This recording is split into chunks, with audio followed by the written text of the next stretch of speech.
క్రీస్తునందు ప్రియమైన ప్రేమధార టీవీ వీక్షకులందరికీ మన ప్రభువును రక్షకుడైన యేసుక్రీస్తు మహిమగల నామంలో శుభములు తెలియజేస్తున్నాం. నేటి మన పాఠంలో మనము 1వ సమూయేలు 4-5 అధ్యాయాలని ధ్యానించుకోబోతున్నాం. సమూయేలు ప్రవక్తతో సంప్రదించకుండా ఫిలిష్తీయులతో యుద్ధం చేసిన ఇశ్రాయేలీయులు గొప్ప పరాజయాన్ని మూటకట్టుకున్నారు. దేవుని చిత్తాన్ని గ్రహించడానికి ప్రవక్తను ఆశ్రయించకుండా తమ సొంత ఆలోచనతో యుద్ధానికి పూనుకొని ఓటమి పాలయ్యారు. కనుక ఇశ్రాయేలీయులు మందసాన్ని యుద్ధరంగంలోనికి దించారు. మందసాన్ని యుద్ధరంగంలోనికి తేవడం దేవుని చిత్తమా? ఆయన చిత్తమేదో తెలుసుకొని దానిని అవలంబించడానికి ప్రయత్నించకుండా వస్తువులలో ఏదో మహిమ ఉంటుందని భ్రమించడం అవివేకమే అవుతుంది. మందసం పట్టబడిందని తన 2 కుమారులు హతులయ్యారని విన్న ఏలీ ప్రవక్త అక్కడికక్కడే మరణించాడు. ఇదంతా దేవుడు ప్రవచించినట్లుగా జరిగింది. తన మామ తన భర్త మరణించారని విన్న ఏలీ కోడలు ప్రసవ సమయంలో కృంగిపోయింది. నీకు కుమారుడు కలిగాడు, భయపడవద్దని అక్కడ ఉన్న స్త్రీలు చెప్పినప్పటికీ మందసం పట్టబడిందని తన మామ తన భర్త హతులయ్యారని విని బహుగా బాధపడింది.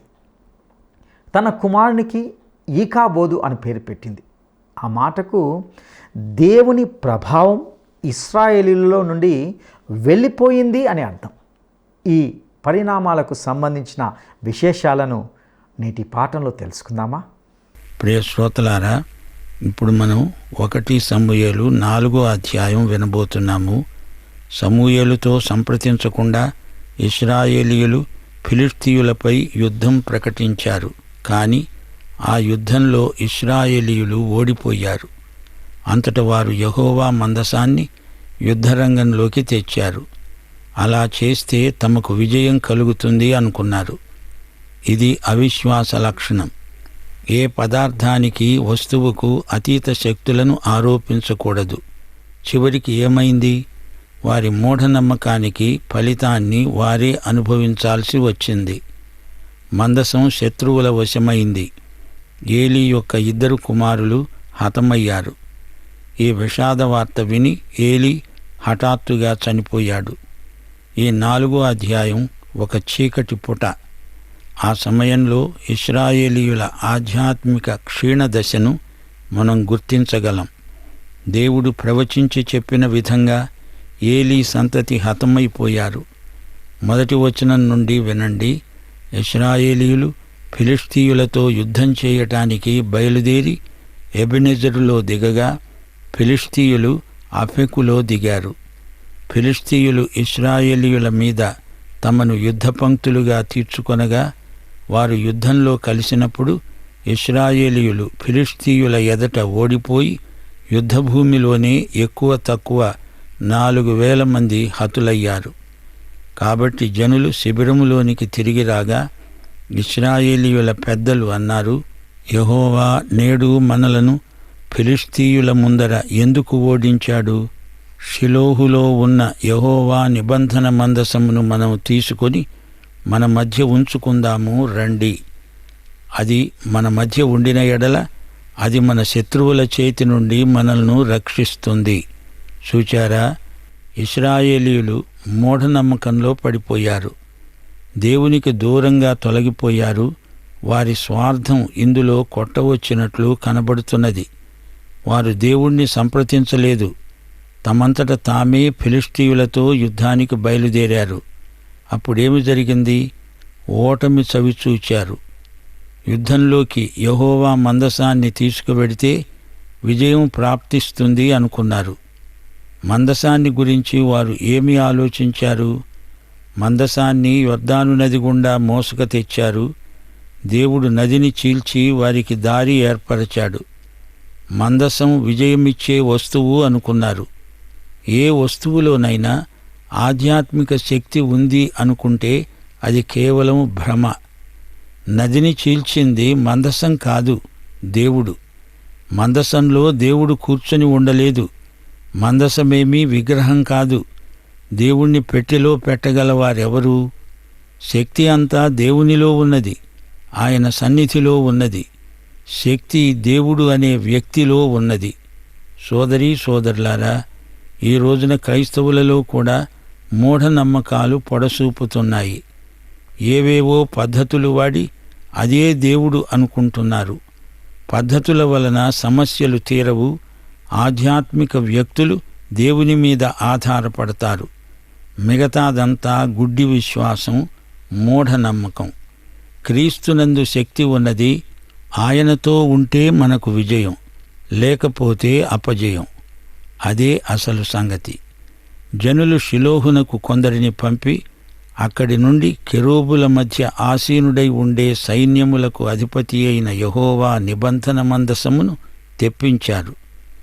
ఏలీ యొక్క 2 కుమారులైన హోప్ని, ఫీనెహాసులు అక్కడనే దేవుని నిబంధన మందసం వద్ద ఉన్నారు. యెహోవా నిబంధన మందసము దండులోనికి రాగా ఇశ్రాయేలీయులందరూ భూమి ప్రతిధ్వనించునంత గొప్ప కేకలు వేశారు. ఇశ్రాయేలీయులు యుద్ధం చేయడానికి వెళుతున్నారు. నిబంధన మందసాన్ని తేవడానికి షిలోహుకు మనుషులను పంపారు. హొప్ని, ఫీనెహాసు అనేవారు కిరాయి బోధకులు. వారికి డబ్బిచ్చిన వారు ఏమి చేయమంటే అదే చేస్తారు. ఫిలిష్తీయులు ఆ కేకలు విని హెబ్రీయుల దండులో ఈ గొప్ప కేకల ధ్వని ఏమిటి అని అడిగి యెహోవా నిబంధన మందసము దండులోనికి వచ్చిందని తెలుసుకున్నారు.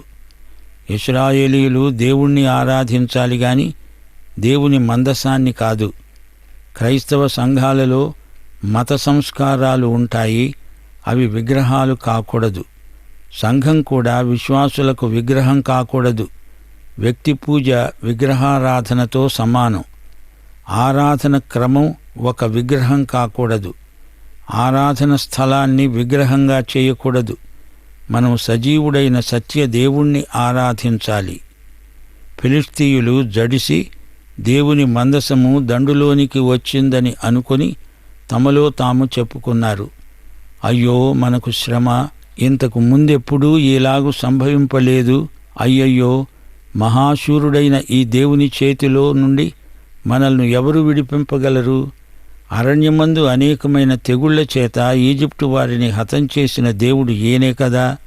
ఫిలిష్తీయులారా, ధైర్యము తెచ్చుకొని వారు మీకు దాసులైనట్లు మీరు హెబ్రీయులకు దాసులు కాకుండా బలాఢ్యులై యుద్ధము చేయండి.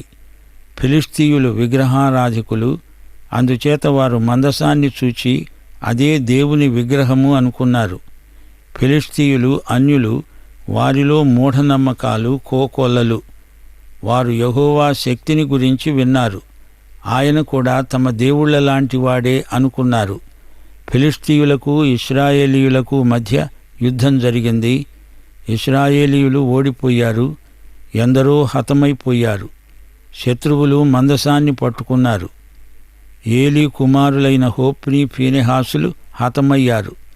ఇశ్రాయేలీయులు ఓడిపోయి తమ డేరాలకు పరిగెత్తి వచ్చారు. అత్యధికమైన వధ జరిగింది. ఇశ్రాయేలీయులలో 30,000 కాల్బలం కూలింది. దేవుని మందసం పట్టబడింది. ఆనాడే బెన్యామీనీయుడు ఒకడు యుద్ధభూమిలో నుండి పరుగెత్తి వచ్చి చినిగిన బట్టలతో, తలమీద ధూళితో షిలోహులో ప్రవేశించాడు. అతడు వచ్చినప్పుడు ఏలీ మందసము విషయమై గుండె అవిసిపోతూ ఉండగా పీఠము మీద కూర్చుండి ఎదురు చూస్తున్నాడు. ఆ మనుష్యుడు పట్టణములోనికి వర్తమానము తేగా పట్టణస్థులందరూ కేకలు వేశారు. ప్రియశ్రోతలు, ఏలీ వృద్ధయాజకుడు. అతనిలో ఎన్నో బలహీనతలున్నాయి. అతడు దేవుని ప్రధాన యాజకుడు. ఎంత చెడ్డా! దేవుని విషయాలంటే అతనికి శ్రద్ధ లేకపోలేదు. ఏలీ ఆ కేకలు విని ఈ గల్లంతు ఏమిటి అని అడుగగా ఆ మనుష్యుడు త్వరగా వచ్చి ఏలీకి సంగతి తెలియచెప్పాడు. ఏలీ 98 సంవత్సరాల వయస్సు గలవాడు. అతనికి దృష్టి మందగించింది. అతనికి కండ్లు కానరావు. ఆ మనుష్యుడు ఏలీతో అన్నాడు, యుద్ధంలో నుండి వచ్చిన వాడను నేనే. నేడు యుద్ధములో నుండి పరుగెత్తి వచ్చాను. ఏలీ అడిగాడు, నాయనా, అక్కడ ఏం జరిగింది? ఇశ్రాయేలీయులు ఓడిపోయారనే వార్త అంతటా పాకింది. ప్రతిచోట హాహాకారాలు చెలరేగాయి. ముసలివాడు వృద్ధుడైన ఏలీ ఏమి జరుగుతున్నది అని అడుగుతున్నాడు. వచ్చిన వ్యక్తి చెప్పాడు, ఇశ్రాయేలీయులు ఫిలిష్తీయుల ముందర నిలువలేక పారిపోయారు. జనులలో అనేకులు హతులయ్యారు. హోప్ని, ఫీనెహాసు అనే నీ 2 కుమారులు మృతులయ్యారు. దేవుని మందసం పట్టబడింది. దేవుని మందసము అనే మాట అతడు పలకగానే పీఠము మీది నుండి వెనక్కుపడి మెడవిరిగి చనిపోయాడు. అతడు అసలే వృద్ధుడు, బహుస్థూలకాయుడు. అతడు 40 సంవత్సరాలు ఇశ్రాయేలీయులకు న్యాయం తీర్చాడు. తన కొడుకులు చచ్చారని విన్నాడు, తమాయించుకున్నాడు. కాని దేవుని మందసం శత్రువుల చేతిలో పడింది అని వినగానే ఆ పళాన వెనక్కు విరుచుకపడిపోయి మెడవిరిగి చనిపోయాడు. అసలే లావుపాటి మనిషి, అతనికి గుండెపోటు వచ్చింది. నిజమే, అతడు ఆధ్యాత్మికంగా బలహీనుడు, బిడ్డలను గద్దించలేకపోయాడు, అదీ నిజమే. అయినా అతడు దైవసేవకుడని మనం మరచిపోకూడదు. ఏలీ మరణం తరువాత సమూయేలు దేవునికి ఏకైక ప్రతినిధి అయ్యాడు. ఫీనెహాసు భార్య కనే ఘడియలు వచ్చాయి. ఆమె ఈ విషాద వార్త విని నొప్పులు వచ్చినందున మోకాళ్ల మీదికి కుంగి ప్రసవించింది. వెంటనే మృతి చెందింది. దగ్గర నిలిచి ఉన్న స్త్రీలు అన్నారు, అమ్మా, భయపడవద్దు, కుమారుణ్ణి కన్నావు. గాని ఆమె అప్పటికే చనిపోయింది. ఆమె చనిపోతూ అన్నది, ప్రభావము ఇశ్రాయేలీయులలో నుండి పోయింది గనుక ఈ బిడ్డకు ఈకాబోదు అనే పేరు పెడుతున్నాను. దేవుని మందసం పట్టబడింది. ప్రభావము ఇశ్రాయేలీయులలో నుండి చెరపట్టబడింది. సోదరీ సోదరులారా, ఈ మాట విన్నారా? ఈకాబోదు అనే మాటకు అయ్యో మహిమ పోయిందే అని అర్థం. మహిమ గతించింది, నిష్క్రమించింది అని భావం. పుట్టిన బిడ్డ పేరు ఈకాబోదు. గాని ఆమె చనిపోతూ చెప్పిన మాట ప్రభావము గతించింది అనగా మందసము శత్రువుల చేతిలోకి పోయింది అని అర్థం. దేవుని మహిమకు చిహ్నమైన నిబంధన మందసం చెరగొనిపోబడింది. అది జాతీయ విపత్తు. ఆమె తన భర్త కోసం, మామ కోసం ఏడవలేదు గాని తన జాతిని ఉద్దేశించి ఏడుస్తూ చనిపోయింది. కుమ్మరి ఓ కుమ్మరి, జగదుత్పత్తిదారి, చీకటమన్నైన నావంత చల్లగా చూడుమయా, చల్లగా చూడుమయా.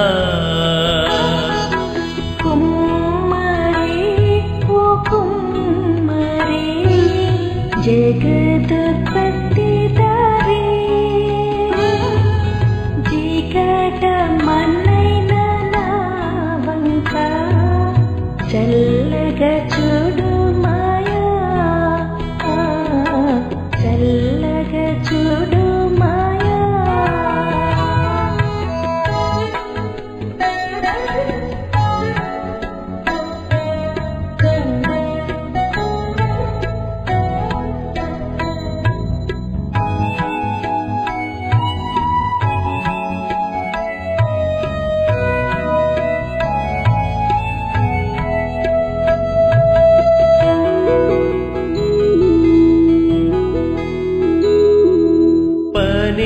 పనికిరాని పాత్రనని పారవేయకుమా, వంగి పొరలు పాత్రగా నన్ను నింపుమా. సువార్తలోని పాత్రలన్నీ యేసును పొగడుచుందా, సాక్షిగా ఉండు పాత్రగా చేసి సత్యముతో నింపుము తండ్రి, సత్యముతో నింపుము తండ్రి. కుమ్మరి ఓ కుమ్మరి, జగదుత్పత్తిదారి,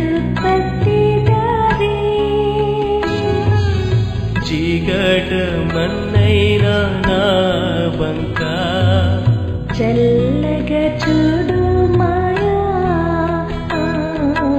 చల్లగా చూడు మాయా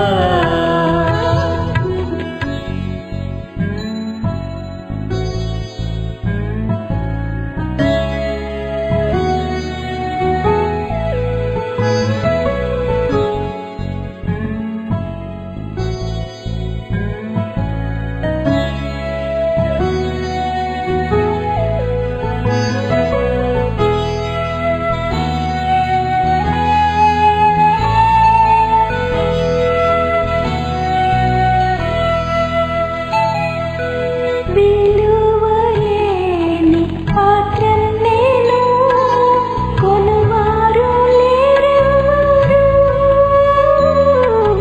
వెలలేని నీదు రక్తంబుతో వెలుగొందు పాత్రగా చేసి ఆటంకంబుల నుండి నన్ను తప్పించి ఎల్లప్పుడు కావుమయ్యా పగిలి ఉన్న పాత్రం నేను సరిచేసేవాడు మయ్యా సరిచేసేవాడు మాయా కుమ్మరి ఓ కుమ్మరి జగదుత్పత్తిదారి చీకటమన్నైనా నా బంక చల్లగా చూడు మాయా చల్లగా చూడు మాయా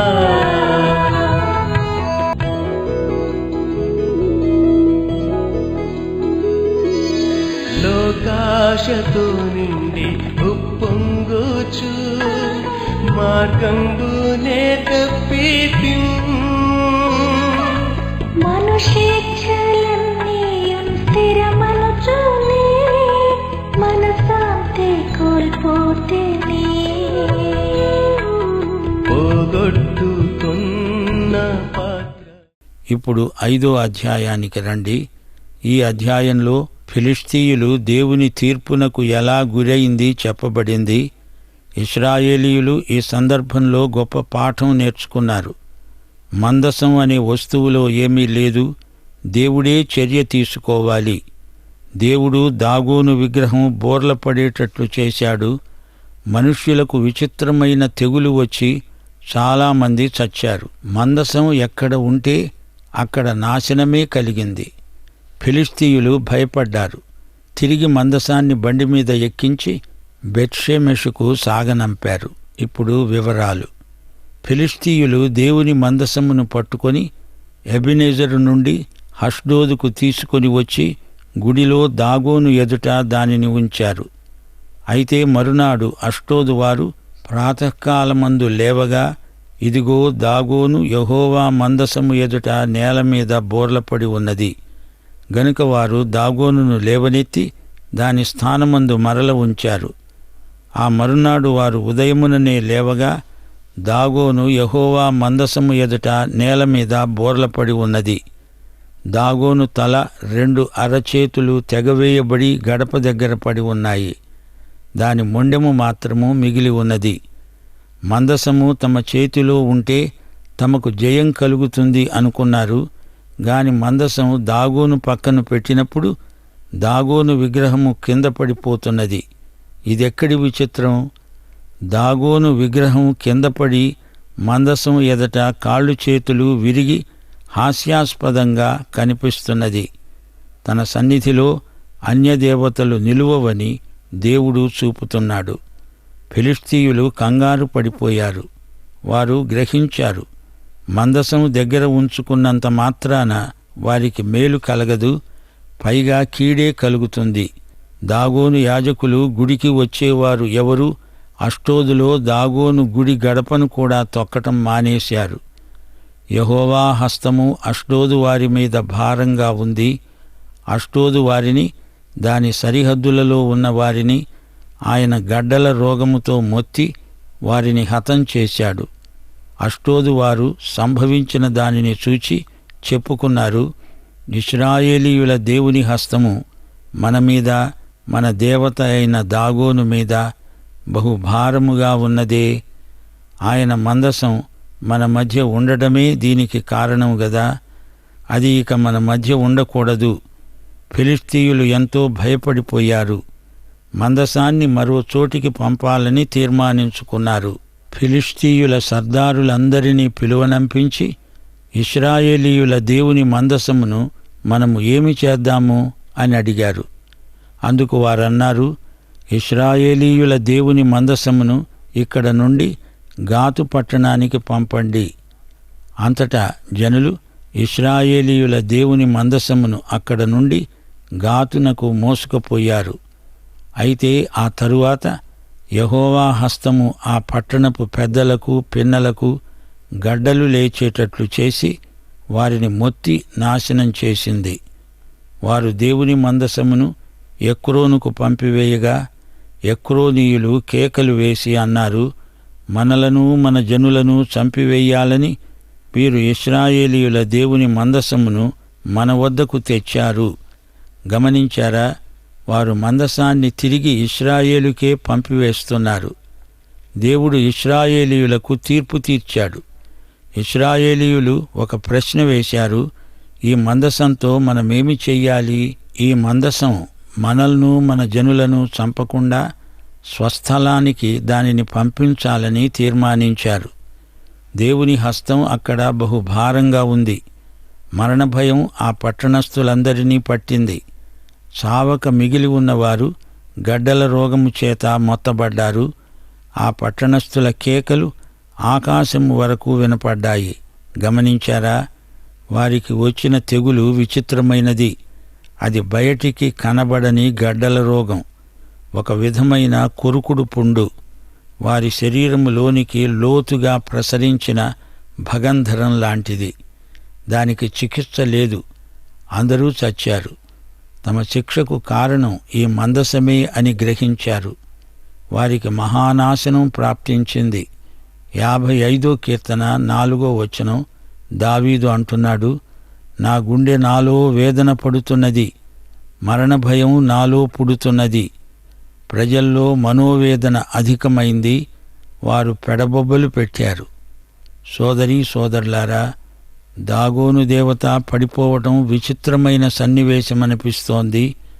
సత్యము, నీతి, ప్రేమ ఈ మూడు కలిసి సువార్త నినాదమై బలంగా ప్రకటించబడాలి. మన ఆయుధములు శరీర సంబంధమైనవి కావు. సువార్త ఆధ్యాత్మిక ఆయుధం. ఫిలిష్తీయులు సత్యదేవుణ్ణి ఎరుగరు. దేవుడు స్థాణువు కాడు. ఆయన సర్వవ్యాపి. ఆయన మన సృష్టికర్త. సువార్తను ఎరుగని ప్రజలకు నిరీక్షణ లేదు. ఎఫెసీ పత్రిక 2వ అధ్యాయం 12వ వచనం, వాగ్దాన నిబంధనలు లేని పరజనులు, నిరీక్షణ లేనివారు, లోకమందు దేవుడు లేనివారు, క్రీస్తుకు దూరస్థులు. 74వ కీర్తన 20వ వచనం, లోకములో ఉన్న చీకటి గల చోట్లు సువార్త వెలుగు చేత నింపబడాలి. లేవియకాండం 18వ అధ్యాయం 25వ వచనం, దేశము అపవిత్రత కలిగి దేవుడు దాని మీద దోష శిక్ష ఉంచుతున్నాడు. ఆ దేశమందు కాపురమున్న వారిని అది వెళ్ళగక్కి వేస్తున్నది. సోదరీ సోదరులారా, దేవుడొక్కడే.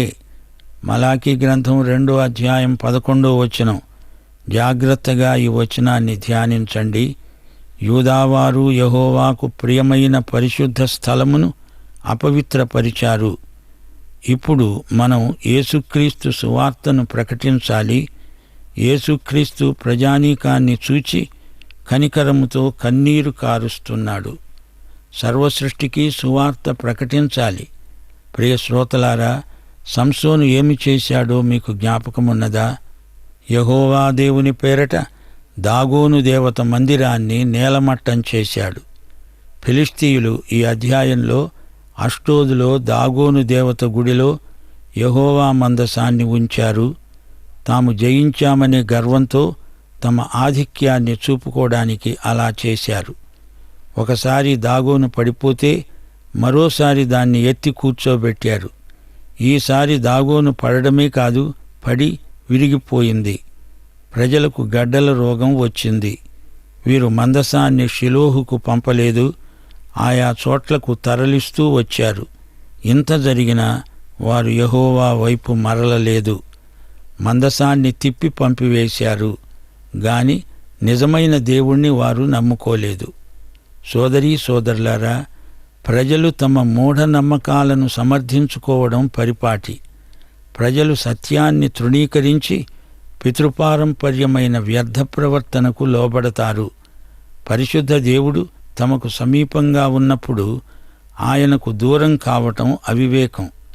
ఈజిప్టులో యెహోవా ఎన్ని అద్భుతాలు చేసినా ఫరో మనస్సు మారలేదు. మరో మాట, ఇశ్రాయేలీయులు ఫిలిష్తీయులకు యెహోవా దేవుని గురించి చెప్పి వారిని మార్చవలసి ఉండగా తామే మూఢనమ్మకాలకు లోనై నష్టపోయారు. అయితే ఈ రోజున మనం సర్వసృష్టికి సువార్త ప్రకటించాలి. దేవునికి ప్రతిరూపం కల్పించకూడదు. సహోదరుడా, సహోదరి, నీవు రక్షించబడ్డావా? దైవాశీస్సులు. ఆమేన్.